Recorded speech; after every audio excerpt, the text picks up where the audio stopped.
Hello friends. आज हम IPC के एक और इम्पॉर्टेंट सेक्शन के इम्पॉर्टेंट केसेस के बारे में डिस्कशन करेंगे। तो सेक्शन हमारा है 124 का ए। सबसे पहली बात है कि 124 का जो ए है वो है राजद्रोह। ये सन 1870 में ये धारा जोड़ी गई।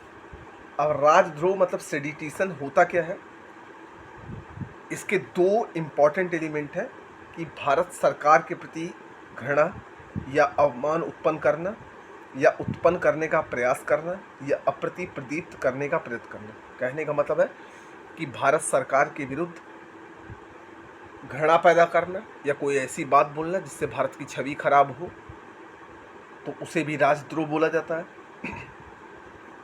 या ऐसा कार्य या प्रयास बोले या लिखे शब्दों द्वारा, संकेतों द्वारा, दृश्य रूपण द्वारा करना, ये सब राजद्रोह बोला जाता है। अब इसमें एक इम्पॉर्टेंट केस है क्वीन बनाम योगेश चंद्र बोस के वाद में चीफ जुडिशियल मजिस्ट्रेट पेथेराम ने अप्रीति शब्द की व्याख्या करते हुए कहा, इसका अर्थ है प्रीति के विरुद्ध चेतना, दूसरों शब्दों में अरुचि या घृणा है। प्रीति के विरुद्ध चेतना मतलब शांति के प्रति जो चेतना है वो, दूसरे शब्दों में अरुचि मतलब अपने देश से प्रेम ना होना या उसके खिलाफ घृणा फैलाना। ये चीफ जुडिशियल मजिस्ट्रेट पेथेराम ने कहा। अब इसमें अगला केस है क्वीन बनाम बाल गंगाधर तिलक। 1897 के वाद में न्यायालय ने कहा कि प्रत्येक व्यक्ति को चाहिए कि वह अन्य लोगों में सरकार के प्रति ना तो शत्रुता उत्पन्न करे और ना ही सत्ता उत्पन्न करने का प्रयास करे। क्वीन बनाम बाल गंगाधर तिलक केस में माननीय न्यायालय ने ये कहा कि किसी भी व्यक्ति को सरकार के प्रति ना तो दुश्मनी पैदा करना चाहिए और ना दुश्मनी पैदा करने का प्रयास करना चाहिए। अब इसमें अगला केस है सुरेश चंद्र सान्याल 1912। अप्रीति को अनेक प्रकार से भड़काया जा सकता है, मतलब किसी देश की शांति को अनेक प्रकार से भड़काया जा सकता है।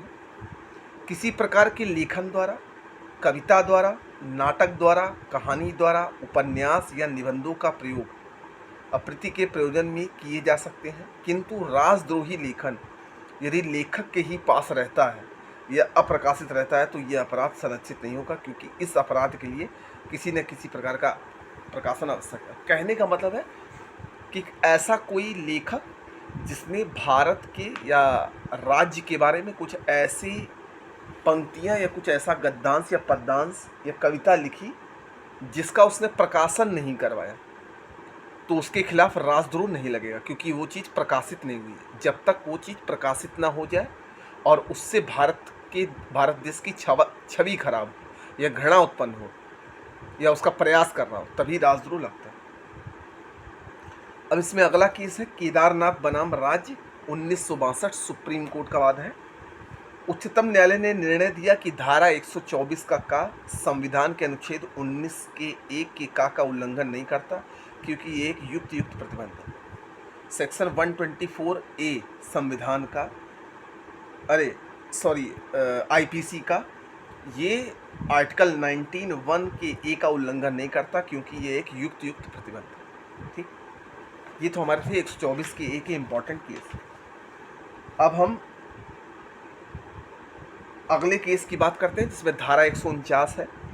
विधि विरुद्ध जमाव का प्रत्येक सदस्य समान उद्देश्य को अग्रसर करने के लिए किए गए अपराध का दोषी है। मतलब किसी विधि विरुद्ध जमाव में जितने भी व्यक्ति शामिल हैं उनका सेम इंटेंशन अग्रसर करने के लिए ये एक अपराध के दोषी हैं सभी।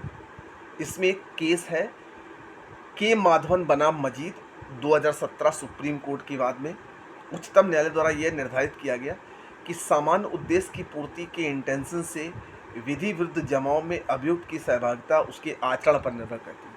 मतलब इन्होंने कहा कि विधि विरुद्ध जमाव में अभियुक्त की सहभागिता उसके आचरण पर निर्भर करती है। इसका एक इम्पॉर्टेंट केस और है वीनू भाई रणछोड़ भाई पटेल बनाम राजीव भाई के मामले में उच्चतम न्यायालय द्वारा ये निर्णय दिया गया कि धारा 149 किसी स्वतंत्र अपराध का सृजन नहीं करती।